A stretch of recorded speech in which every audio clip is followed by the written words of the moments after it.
Semana que vem, gente, a gente vai ver aquilo que a gente está querendo ver há 7 anos. E que a gente tem 7 anos da última vez que a gente viu. Que é os juros começarem a baixar. 7 anos. 2016, teve uma reunião do Banco Central, os juros estavam em 14,25, em outubro daquele ano passou para 14. Então, caiu 0,25, começou a cair. Então, é um processo lento, tanto que para ele chegar no patamar mais baixo que a gente conheceu, que foi 2%, levou 4 anos. Em agosto de 2020, ele chegou a 2%. E aí ele ficou nesse patamar de agosto de 2020, setembro, outubro, novembro, dezembro, janeiro, 5 meses, então começou a subir, começou a subir. Aí em junho do ano passado chegou no 13,75, um ano e tanto, um ano e 1 mês, 1 ano e 2 meses na reunião de agosto, que vai ser na semana que vem, com os juros a 13,75. Então tinha 7 anos que a gente não via o que a gente vai começar a ver na semana que vem. Por que essa notícia é importante? Antes de mais nada, óbvio, né, que todo mundo quer os juros baixos e nós vamos falar sobre isso, mas antes de mais nada, a gente tem que tomar muito cuidado, porque se existe um terreno fértil para o populismo e até para a desonestidade intelectual, mas para o populismo, para a demagogia, são os juros. O juro é aquela coisa maravilhosa para governante, porque não é o governo que cuida, é o Banco Central, aqui e nos Estados Unidos, e aqui nos Estados Unidos e na Inglaterra, aqui nos Estados Unidos, na Inglaterra, na Alemanha, em todos os lugares, não é o governo que cuida, é o Banco Central. E aí, quando os juros baixam, o governo diz que foi uma vitória dele, governo, pressão dele, governo, atitudes dele, governo.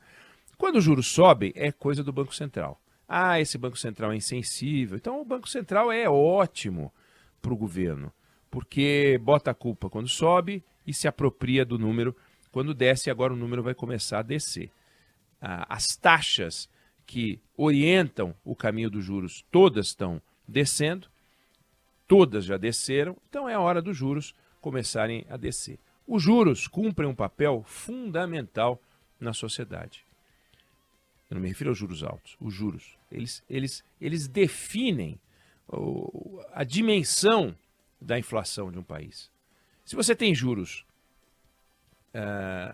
se a inflação começa a subir e os juros não se movem, a inflação vai continuar a subir. E os juros não se movem e ela vai continuar a subir. Uma hora, em vez de subirem os juros, a inflação é que vai lá para a casa do chapéu e aí a sociedade se desorganiza. E se desorganiza de um jeito que é muito difícil de arrumar. Basta ver a nossa história tentando arrumar a inflação. Foram anos e anos e anos e anos com planos econômicos, os mais variados, para a gente tentar conseguir baixar a inflação para um patamar civilizado. Não existe nada mais antissocial do que a inflação. Não existe nada mais concentrador de renda do que a inflação. Não existe nada mais injusto do que a inflação. Não existe nada mais contra os mais pobres do que a inflação. O salário é devorado. É um desastre. E o remédio usado para combater a inflação não é um remédio gostosinho de tomar, não tem aquele gostinho docinho dos sorvetes, das sorveterias que ganham prêmios, como a gente falou ontem aqui. Muita mensagem, viu, Débora Alfano, sobre as sorveterias, as pessoas curiosas, querendo saber mais sobre as sorveterias. Interessante a discussão que a gente fez ontem aqui e na semana anterior, sorveterias brasileiras ganhando prêmios internacionais, né, pelo sabor diferente. Mas não tem nada de gostoso quando a gente fala dos juros. E os juros começam a subir, começam a subir, começam a subir. Aí ele, que veio para ser remédio, começa a virar um problema, porque ele assume a tarefa que a inflação cumpria de desorganizar tudo também, começa a desorganizar. Eu já comparei e acho uma boa comparação. Imagine um edifício onde as pessoas não têm responsabilidade, não têm juízo. Então, um dos moradores coloca ali um monte de papelão numa sala, mas um monte. O outro coloca o álcool em gel da Débora Alfano. O outro liga o ar-condicionado sem checar se a rede elétrica suporta. O outro pega aquela extensão de fio, ou aquele Benjamin, e liga na mesma tomada a air fryer, o micro-ondas, a geladeira e também, por que não, a faca elétrica e o liquidificador. Aí vai usar o secador no banheiro. Bom, com aquela caixa totalmente desatualizada. De repente uma faísca, de repente um fogo vem. E quando vem o fogo, ele é consequência do desajuste, porque o estrago que o incêndio provoca está ligado à forma como as pessoas usam seus apartamentos, né? Então é ali, aí o papelão pega fogo, não podia ter esse tanto de papelão, álcool em gel, o depósito que não devia estar ali, etc. O prédio pega fogo. Quando vem o fogo, que ele é consequência de um descuido, de um descaso, aí ele vira a causa de um problema, porque obviamente, enquanto não vem o fogo, ninguém vê que as coisas estão desorganizadas. Ninguém vê que a economia está um desastre quando os juros não começam a subir. Claro, vem a inflação. Aí vem os juros. E aí é um remédio muito complicado. Aí vem um incêndio, que é uma consequência terrível. E os bombeiros, quando chegam, eles têm que apagar o incêndio. Então, agora o objetivo é baixar os juros. Mas os juros já cumpriram a sua tarefa e começa o processo de cair. Eu disse aqui outro dia, de 1996 para cá, 27 anos, a gente conseguiu, em 10 ocasiões, iniciar a trajetória de queda de juros, o que é ótimo. Mas se a gente tivesse juízo, se a nossa economia fosse saudável, e é importante que a gente pense isso agora, os juros não teriam caído 10 vezes. Porque se eles caíram 10 vezes, significa que eles subiram para poder cair de novo. Então a gente conseguiu criar um negócio que sobe os juros, aí a gente consegue derrubar, ele sobe de novo, a gente consegue derrubar.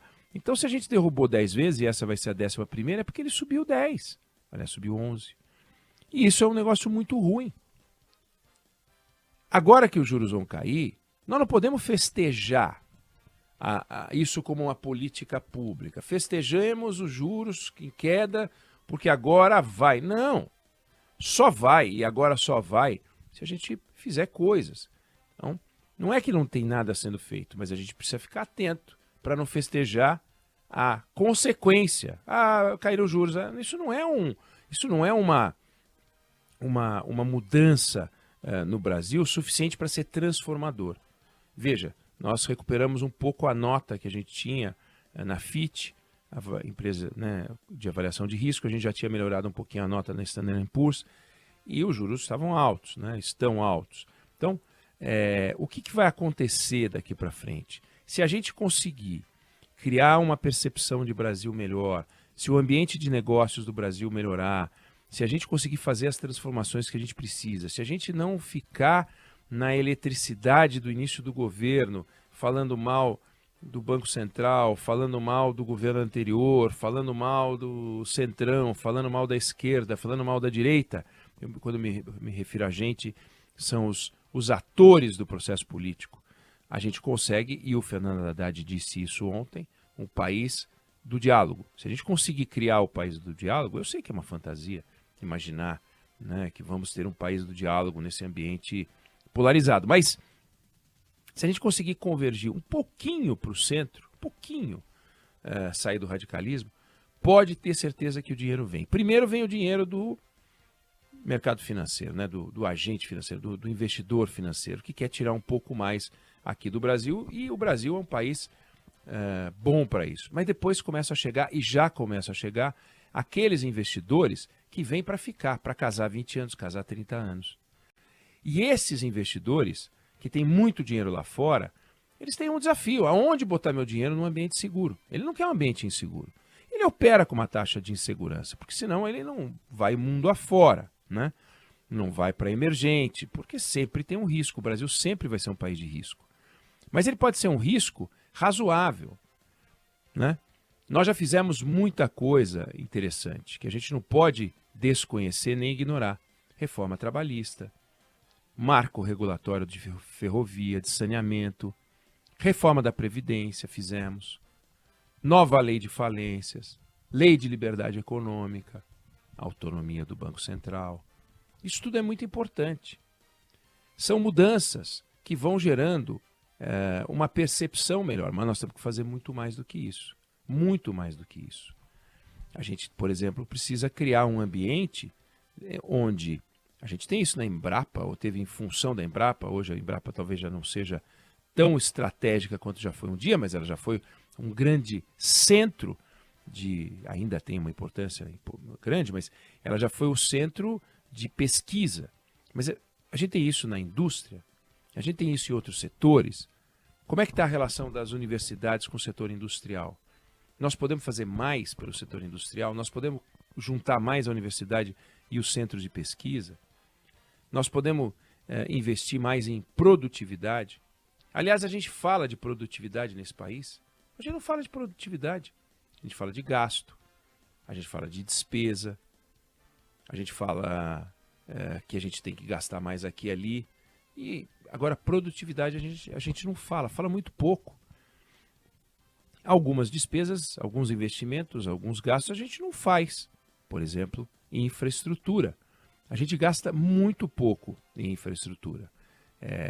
E a gente precisa investir mais sobre isso. Porque quando a gente gasta mais em infraestrutura, a gente começa a ter uma possibilidade do PIB crescer um pouquinho mais. Então, a gente tem que avançar nesse campo, abrir mais a economia. Esse negócio de abrir a economia parece uma coisa tola, mas o Brasil é um país fechado, é muito fechado o Brasil. É difícil para o empresário trazer alguma coisa para cá, uma máquina, um equipamento, a taxação, a complexidade, burocracia. A gente precisa investir em simplificação, né? A reforma tributária é óbvio, é essencial, tem que aprovar esse negócio para a gente sair rodando em 24 de outra forma. A produtividade, que é essa palavrinha que eu disse, a gente discute muito pouco, a gente tem que produzir mais com menos. Não dá, não tem condições, não dá para... E volto a dizer, no campo a gente consegue, porque se a gente para aumentar a produção precisasse aumentar a área, e sempre aumentar a área, porque só consegue tirar X sacas por hectare, e portanto se quiser 2x tem que ser 2 hectares, não ia funcionar, o Brasil ia estar devastado. E o Brasil não está devastado e está preservado, aliás, o país mais preservado de todos os países do agro, porque a gente consegue um aumento de produtividade muito grande, mas muito grande. Outro dia entrevistando o ministro Fávaro da Agricultura, eu perguntei para ele e ele falou uma coisa interessante. As máquinas brasileiras, as máquinas que operam no mercado brasileiro, cana-de-açúcar, por exemplo, a produtividade é tão grande que já tem que mexer na máquina para ela não travar de tanta cana que entra ao mesmo tempo, o que é maravilhoso, o que é espetacular. Se você põe mais cana no mesmo hectare, você não tem que devastar. Isso é produtividade. Agora, como é que a gente consegue fazer isso na indústria? Como é que a gente consegue fazer isso em outros setores? Como é que a gente pode fazer isso no próprio governo? Produzir mais com menos, né? Então, a gente vai começar a tirar da frente uma discussão que turva o verdadeiro debate.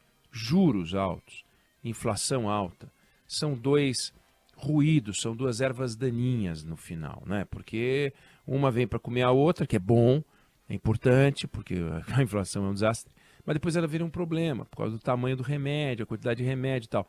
Então, saindo a discussão de juros e a inflação não voltando, que é fundamental, temos um país para construir. Então, para além da semana que vem, nós vamos ter que começar a olhar para esse país a ser construído. Onde é que estão os gargalos? Onde é que a gente pode melhorar? Onde é que a gente pode fazer mais com menos para a gente ter um Brasil que aumente, que no fundo é o seguinte, tudo isso só serve, juros, inflação, quer dizer, inflação não, juros, os mecanismos de Estado, as instituições, tudo, o governo, o Ministério da Fazenda, o Ministério da Agricultura, o Ministério da Educação, só serve para uma coisa, para fazer a vida do brasileiro melhor. Se não for fazer a vida do brasileiro melhor, está errado. E fazer a vida do brasileiro melhor é mais amparo social e mais dinheiro no bolso e oportunidade de crescimento. É isso que tem que ser proporcionado nesse país. Eu não sei se você concorda ou discorda, mas essa é a minha opinião sobre o assunto.